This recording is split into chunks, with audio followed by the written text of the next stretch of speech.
There is a connection between SOLAS and a spirit. Moreover, it is possible that the whole elven pantheon is connected to spirits. Now sit comfortably and listen to my whole theory before you dismiss it. After approaching Cole in the Winter Palace during the Trespassal DLC, I found an interesting hint that could lead us to understanding both the Evanuris and SOLAS nature. He did not want a body, but she asked him to come. He left a scar when he burned her off his face. Cole is obviously referring to Messal and SOLAS. I believe that SOLAS is not just a simple mortal elf, and that at some point in his life he merged with a spirit. During my research, I found an interview with Patrick Weeks, the writer of SOLAS. He was asked whether at one time SOLAS was an elf possessed by the Dread Wolf. He didn't answer the question, he just said that there were different interpretations. Spirits are beings of pure magic that do not have a form. If a spirit wishes to cross over the Fade, it needs to attach itself to something in the mortal world. It is known as possession. Now imagine a world without the veil, where the spirits do not have to possess anybody to be among the living. We know that SOLAS has built many lasting friendships with spirits, but what is more interesting is that spirits are capable of showing emotions. I'm impressed that you could become friends with spirits. Anyone who can dream has the potential. Few ever try. My friends comforted me in grief and shared my joy. If spirits are capable of emotions, and they used to be able to exist among the living, does not it make them people? Yet, because they exist without form, as we understand it, the Chantry declares that spirits are not truly people. Is Cassandra defined by her cheekbones and not her faith? Varric by his chest hair and not his wit? If the spirits were treated like people, it is possible that they could be marked with slave markings, the Valaslim.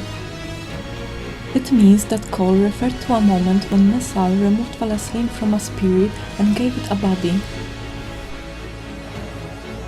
He did not want a body, but she asked him to come.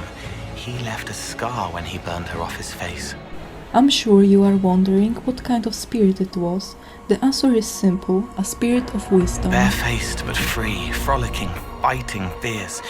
He wants to give wisdom, not orders.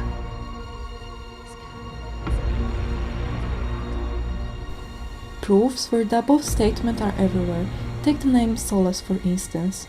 SOLAS in Elven means pride, and as we all know, pride is a form that the spirit of wisdom takes when it is twisted against its purpose. We cannot tell for sure who was first, SOLAS or the spirit of wisdom. Let's talk about the first option.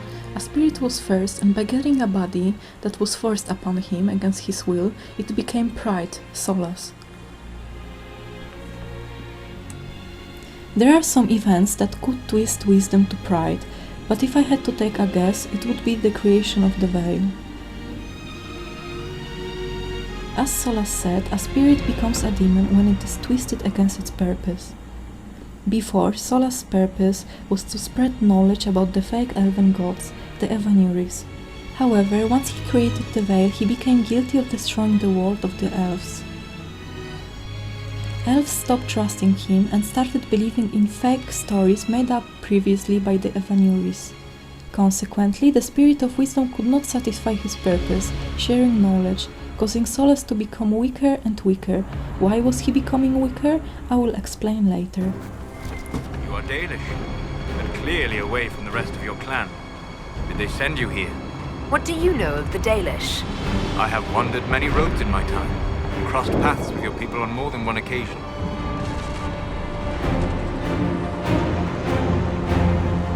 What do you mean by crossed paths? I mean that I offer to share knowledge, only to be attacked for no greater reason than their superstition. The other option is that SOLAS had been a normal mortal elf, and that a spirit was given to him later to improve his magical power. You're Fen'Harel. I was SOLAS first. Fen'Harel came later.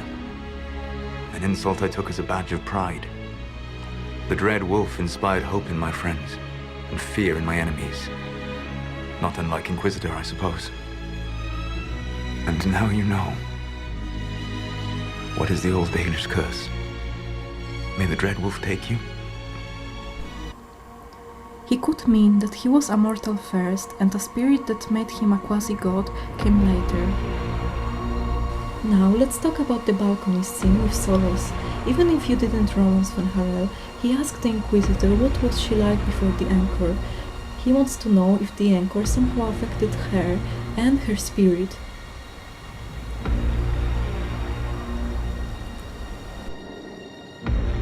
What were you like before the Anchor?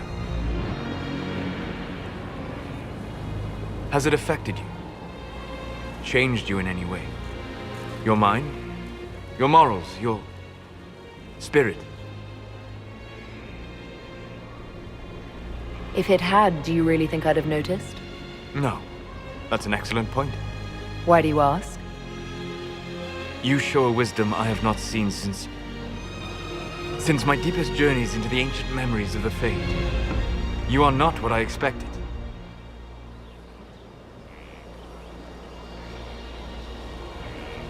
I don't think of myself as different from anyone. Perhaps not in the form of your body, no. You have shown subtlety in your actions.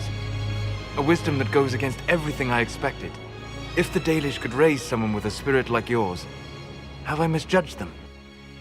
We know that the orb was an elven artifact, so the Anchor could affect all Inquisitor of all races and make them more elfish, causing a connection to the Fade and a connection to the spirits which are, according to SOLAS, a part of the natural world. It is possible that the orb created a connection between the Inquisitor and the Spirit of Wisdom.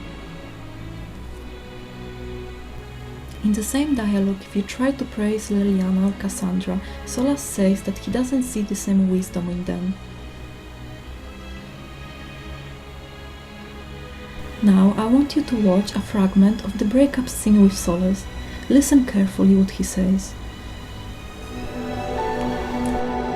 SOLAS, don't leave me, not now. I love you. You have a rare and marvelous spirit. In another world. Why not this one? I can't. It would be a natural thing for a spirit to sense another spirit. In fact, a banter between SOLAS and Cole exists about Cole sensing SOLAS in both the Fade and in the world of the living. It doesn't only prove that spirits can sense each other, but also that SOLAS exists in two forms and in two places. There is one more banter, but before you listen to it, let me tell you what is my interpretation. I have a feeling that the dialogue you are about to hear indicates that SOLAS wanted to protect both the elves and the spirits. While listening to this banter, keep in mind the fact that if the idea giving the spirit form is strong, or if its memory has shaped other spirits, it may someday rise again. You don't need to envy me, SOLAS. You can find happiness in your own way. I apologize for disturbing you, Cole. I am not a spirit, and sometimes it is hard to remember such simple truths. They are not gone so long as you remember them. I know. But you could let them go. I know that as well. You didn't do it to be right. You did it to save them. SOLAS, what is Cole talking about? A mistake. One of many made by a much younger elf who was certain he knew everything. You weren't wrong, though. Thank you, Cole. Cole, I think SOLAS would like you to stop. It is no bother, Inquisitor. Cole is the spirit of compassion, and this world is too bleak to spurn compassion offered freely. I will never know that for certain, Cole, but thank you for saying it. In the Shattered Library, I found a warning issued by the Evanuris. Beware the forms of Van Harel, the Dread Wolf comes in humble guises, a wanderer who knows much of the people and their spirits. Is it possible that elves were spirits with a physical form, or did they mean spirit servants? Now let's talk about the Elven Pantheon. I also found a note in the Shattered Library portraying the Forgotten Ones, which are a part of the Elven Pantheon. For abandoning the people in their time of greatest need, casting aside form to flee to where the earth could not reach, with the Clark Sebenkek and others of her ilk exiled from the lands of the Evanuris. The Forgotten Ones had a corporeal form that they abandoned, which means that they are spirits.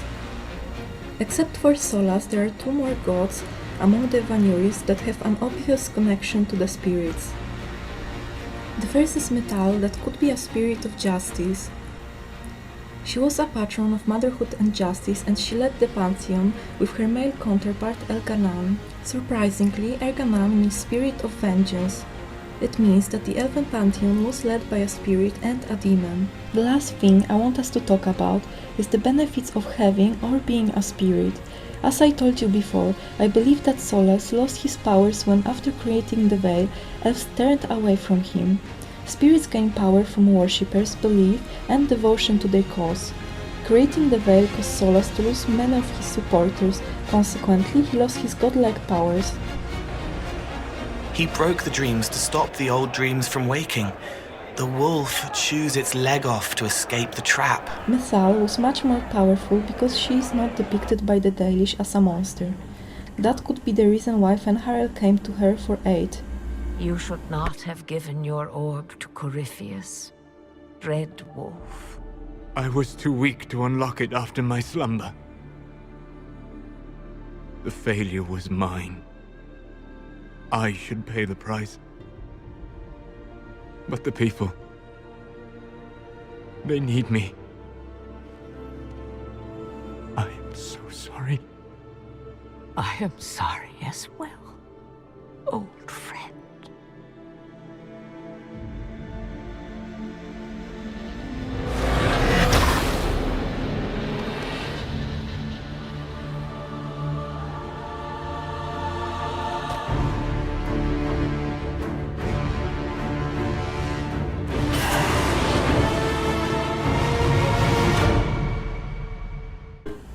If my theory is right, then SOLAS' plan is to spread the truth about the Evanuris, who are still worshipped by the Dalish, therefore who are still powerful.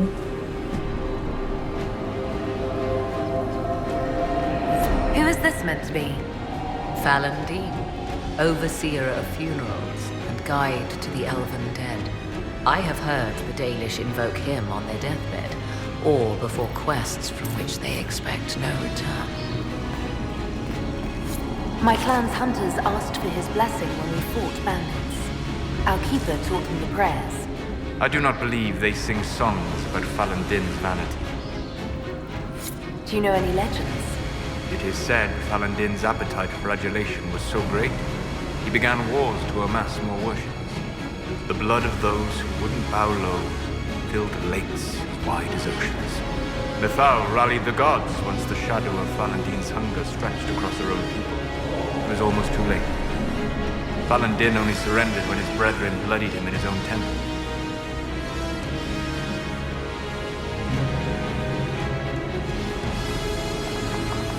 My clan never told a story like that about Falandin. The further the Dalish spread, the further their stories branch and grow. Never mistake them for arbiters of true elven culture.